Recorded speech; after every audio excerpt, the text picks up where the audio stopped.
नमस्कार। देवरिया की आवाज रेडियो केसरी से प्रस्तुत है स्थानीय हालचाल। पहले मुख्य हालचाल।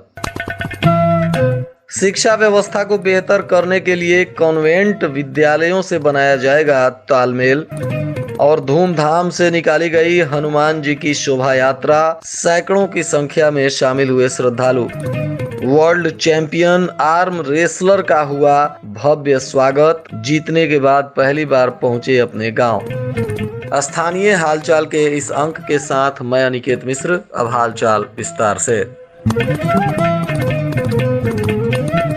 जनपद में शिक्षा व्यवस्था में बेहतरीन बदलाव करने के लिए विभाग ने अब एक निर्णय लिया है। अब परिषदीय विद्यालय कॉन्वेंट विद्यालयों में तालमेल करते हुए शैक्षणिक स्तर में बदलाव करेंगे। निजी विद्यालयों के पुस्तकालय, खेल मैदान के साथ ही कक्षाएं भी साझा की जाएगी। इतना ही नहीं, निजी विद्यालय के प्रबंधन से परिषदीय विद्यालयों को गोद लेने के लिए भी जागरूक किया जाएगा। परिषदीय स्कूलों में बढ़ाई जा रही है सुविधाएं। जिले में 2120 परिषदीय विद्यालय हैं। राष्ट्रीय शिक्षा नीति के तहत शिक्षण संस्थाओं और शिक्षा के प्रत्येक स्तर को परस्पर सहज और समन्वय बनाने के लिए यह पहल की जा रही है।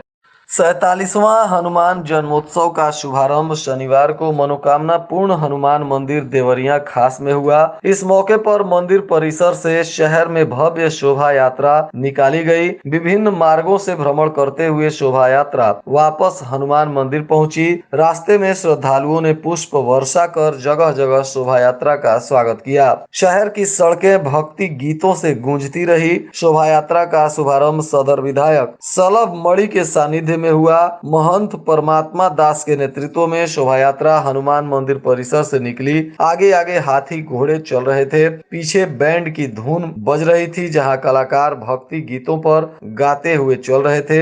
यात्रा में भारी संख्या में श्रद्धालु महिलाएं सिर पर कलश रखकर चल रही थी। पुरुष श्रद्धालुओं का भी हुजूम पीछे पीछे चलता हुआ नजर आया। इस दौरान पूरा माहौल भक्तिमय बना हुआ दिखाई दिया।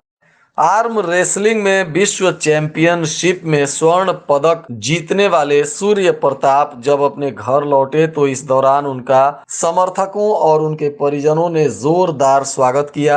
जिले की सीमा में प्रवेश करने से लेकर शहर के सुभाष चौक तक कई जगह फूल मालाओं से लोगों ने उनका भरपूर स्वागत किया, जिससे उनका मनोबल काफी बढ़ता हुआ दिखाई दिया। शहर के मूड़ाडीह निवासी सूर्य प्रताप शर्मा ने पिछले महीने फ्रांस में हुई आर्म रेसलिंग वर्ल्ड चैंपियनशिप में अपने भार्गव में लेफ्ट व राइट आर्म रेसलिंग में गोल्ड जीता। वहीं हेवी वेट कैटेगरी में ब्रॉन्ज मेडल जीता। सूर्य प्रताप शुक्रवार को देवरिया अपने घर पहुंचे। शहर की सीमा में प्रवेश करते ही खरोह में लोगों ने उनका जोरदार स्वागत किया और आगे बढ़ने पर गौरी बाजार बैतालपुर में प्रबंधक विनोद श्रीवास्तव के नेतृत्व में उनका जोरदार स्वागत किया गया। इस स्वागत से अभिभूत सूर्य प्रताप शर्मा ने कहा कि कितनी भी कठिन परिस्थिति क्यों ना हो, कभी घबराना नहीं चाहिए बल्कि डट कर सामना करना चाहिए। उन्होंने कहा कि चाहे खेल हो या पढ़ाई, दोनों की सफलता पाने के लिए हमेशा दूरदृष्टि और पक्के इरादे होने चाहिए। इस अवसर पर अभिमन्यु भारती, राम बहादुर प्रसाद सहित दर्जनों लोग मौजूद रहे और उनका स्वागत करते रहे। जिलाधिकारी जितेंद्र प्रताप सिंह ने कलेक्टेरिएट के सभागार में राजस्व विभाग के अधिकारियों के साथ बैठक की। उन्होंने कहा कि भू राजस्व वसूली को प्रभावी बनाने के उद्देश्य से 3 एकड़ से अधिक भूमि के भू स्वामियों की सूची तैयार करें। साथ ही भू राजस्व वसूली में खराब प्रदर्शन करने वाले राजस्व अमीनों को भी चिन्हित करें और उन पर सख्त कार्रवाई करने के लिए निर्देशित करें। जिलाधिकारी ने अवशेष प्रकरणों को शीघ्र निपटाने का भी निर्देश दिया। मुख्यमंत्री कृषक दुर्घटना कल्याण योजना के अंतर्गत 221 लाभार्थियों के खाते में 3,561 लाख रुपए हस्तांतरित किए जा चुके हैं। जिलाधिकारी ने प्रत्येक तहसील के 10 बड़े राजस्व बकायेदारों के नाम भी तहसील मुख्यालय पर चस्पा करने के निर्देश दिए। विद्युत विभाग ने अभियान चलाकर 45 घरेलू और कमर्शियल कनेक्शन लेने वाले ऐसे लोग जिन्होंने बिल का भुगतान समय से नहीं किया है, उनका कनेक्शन कटवा दिया है। घरेलू और कमर्शियल कनेक्शन के बकायेदारों के खिलाफ विद्युत विभाग अभियान चला रहा है और इसी कड़ी में इन लोगों का कनेक्शन काटा गया है और अब इनसे राजस्व वसूली को लेकर आगे भी कानूनी कार्रवाई की जाएगी। विद्युत उपभोक्ताओं के 10,000 से अधिक के बकाये में कनेक्शन भी काटने का निर्देश दिया गया है। जनपद में गुलाबी सर्दी दस्तक दे चुकी है। दिवाली के बाद यह और भी तेज बढ़ने वाली है। दिन और रात के तापमान में भी जल्द ही गिरावट नजर आ सकती है। पहाड़ों पर पश्चिमी विक्षोभ के आगे निकलने से मैदानों में उत्तर पश्चिमी हवाओं का असर बढ़ने जा रहा है। मौसम विभाग के अनुसार जनपद में भी जल्द ही सर्दी तेजी से दस्तक देगी। इसके लिए लोगों को सावधान रहने की जरूरत है और लोग काफी सतर्क रहें और सर्दी को ध्यान में रखते हुए अपने छोटे छोटे बच्चों का विशेष ख्याल रखें, क्योंकि अचानक से बढ़ने घटने वाली सर्दी के समय ही लोगों को कई बीमारियों का सामना करना पड़ता है।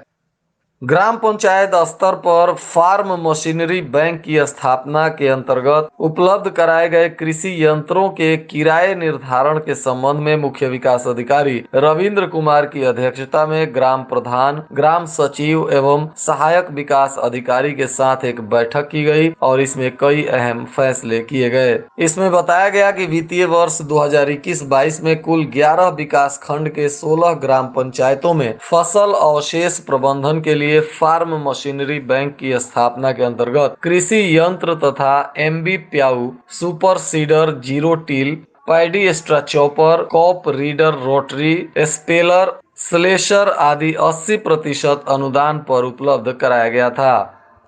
जनपद के न्यायाधीश जेपी यादव ने बताया कि दीवानी न्यायालय देवरिया में विशेष न्यायिक मजिस्ट्रेट के पद पर भर्ती के लिए निर्धारित योग्यता रखने वाले अभ्यर्थियों से आवेदन पत्र आमंत्रित किया जा रहा है। भर्ती के लिए उच्च न्यायालय के वेबसाइट से पूरी जानकारी प्राप्त की जा सकती है। अभ्यर्थी आवेदन पत्र के साथ पिछले 5 साल के चरित्र पंजिका भी यहाँ संलग्न करेंगे और इसकी शुरुआत हो चुकी है।